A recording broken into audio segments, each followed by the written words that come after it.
Массовые захоронения под Донецком, ситуация в Сирии и изменения в миграционной политике России. Для обсуждения этих вопросов в студии программы «Время покажет» собрались известные политики и общественные деятели. В качестве экспертов в прямом эфире выступил и глава Чечни Рамзан Кадыров. Комментируя последние новости из Донецкой области, где нашли захоронения мирных жителей, глава Чечни резко осудил украинские власти, развязавшие войну на юго-востоке страны, и армию, которая совершает преступления против своего народа. Это преступление.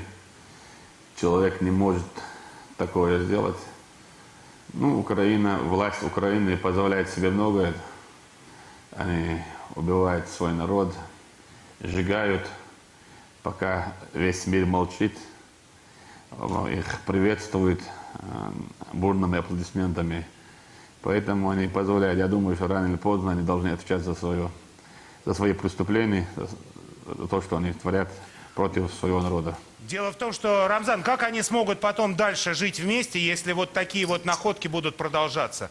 Если у них были бы видены жить с народом или строить будущее для народа, они такого не натворили бы. Поэтому я их не называю людьми.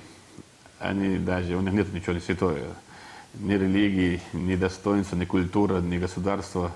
Их надо наказывать по закону. Если закон нет, то надо уничтожать их. Потому что они могут распространиться по всему миру, как и в арабских странах. Депутаты Госдумы, известные политологи, общественные деятели, приглашенные на программу, в один голос называют действия киевских властей военными преступлениями, которые рано или поздно будут расследованы в международном суде. Нечто подобное происходит и в другой части света, на Ближнем Востоке. Мир ошеломлен убийствами иностранных журналистов и представителей национальных меньшинств, которые совершаются боевиками так называемого исламского государства, которые, кстати, в одном из видеообращений угрожали прийти на Северный Кавказ. Рамзан Кадыров считает эти заявления откровенным популизмом и уверен, что сирийские бандиты не посмеют даже посмотреть в сторону России. Находится с нами на связи и нас слышит. Рамзан Ахматович, тут упоминается Чеченская Республика. Люди хотят прийти и освободить. Можете что-то ответить? Они один раз пришли к нам, 99% не ушли. Мы их закопали. Если придут в республику с миром, мы приветствуем чеченский народ, очень гостеприимный. Если с войной, то они точно не доедут. Это я вам гарантирую. Поэтому у нас в республике действуют законы Российской Федерации, законы Чеченской Республики. Сформированы все ветви власти. Народ давно определился еще в 2003 году, как они и с кем они хотят жить. Поэтому эти шайтаны, мы их уничтожали. Абу Валид, Мухаттаб, Абу Хаус, их мы все уничтожали. И если вдруг, они не подумали, просто один болтун проболтал нам. И поэтому они знают прекрасно, что лезть в Чеченскую Республику им невыгодно. Им выгодно под дудкой Америки, Европы убивать там друг друга и зарабатывать деньги. Америка, Запад делать свою политику. Если такие мысли у сирийских боевиков существуют, то рано или поздно кто-то из них может захотеть оказаться на территории нашей страны. Если он захотел, то мы ему поможем. Он же говорит, что на пути Всевышнего и хочет попасть в рай. Мы ему дадим билет, один конец, и отправим туда его. Спасибо, спасибо. Только постоянная профилактика экстремизма поможет защитить молодых людей от влияния так называемых интернет-проповедников, в том числе представляющих интересы сирийских боевиков, уверен Рамзан Кадыров. Если мы реально хотим обеспечить безопасность населения нашего государства, то главы субъектов, которые большинство проживают, мусульмане, должны днем и ночью работать, вести пропаганду и вести правильную деятельность так скажем, традиционного нашего ислама, который всегда, это и правильный ислам, больше нету там, это Коран и Сунна пророка, саллаллаху алейхи вассалям. И мы должны донести до молодежи то, что сегодня творится там в арабских странах, это абсолютно не преследует никакого религии ислама. Они террористы, они не мусульмане, они бандиты, их надо уничтожать. И мы все знаем, что главарь их банд-групп является работником ЦРУ. Он сидел в тюрьме, его вербовали, выпустили.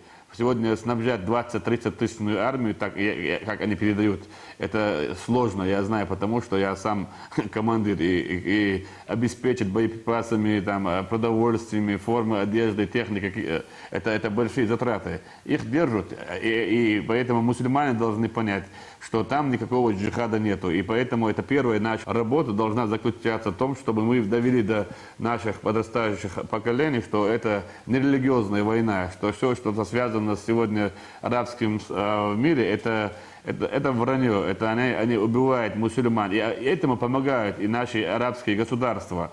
Платят Америке там, или Европе деньги, и они бомбят наших мусульман. Говоря о ситуации на Украине и в Сирии, участники программы провели параллели между лидером террористической организации «Исламское государство» Абу Бакром аль-Багдади и украинским националистом Дмитрием Ярошем. Оба ничего не представляют. Это Абу Бакр, или как его называют, он объявил якобы за нашу голову во главе со мной большие деньги. И, мы их сами ищем, мы их никак не будем связывать. Знаете, они такие люди, которые выполняют поставленные задачи. Они ничего никогда в жизни не показали себя. И им медали не нужны, им и деньги не нужны, у них все есть. Им просто надо проявить себя. Вот они проявили, уже надо их успокоить. Вот Яриш, я думаю, успокоился. Вот если не успокоился, то он успокоится. Да. А Абу Бакр, он только проявил себя. Я думаю, что там есть люди, которые против уже этих организаций, против воюют это же самого Абу Бакра, их организации. В скором времени он найдет свой конец. Там. Он не будет кто из них более серьезный, Ярош или вот Абу Бакр, на ваш взгляд? Кто более беспокойный?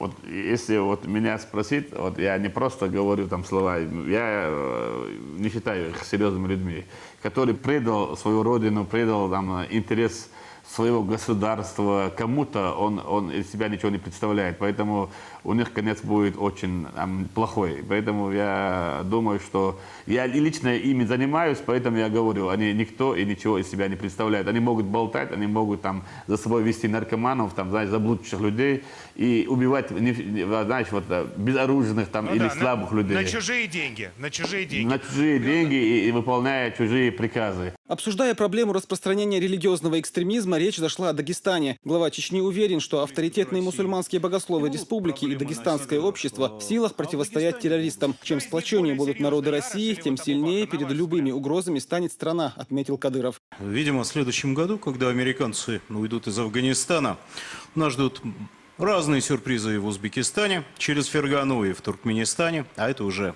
слишком близко к России.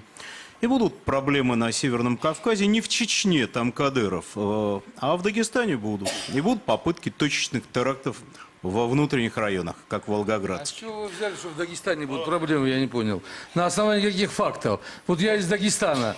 Я живущий, работающий в Думе, депутат от Дагестана. С чего вы взяли, что в Дагестане будут проблемы? Так, в Дагестане Если не будет. господин Сахановский решил... Сейчас, пожалуйста. Его концепция того, как будет развиваться событие, и Гаджимет, и то, что ты говоришь про Дагестан, ты пойми, сегодня в Дагестане с точки зрения, с точки зрения созданных условий самая большая проблема. Мы говорим сейчас про географию. Мы говорим по географии.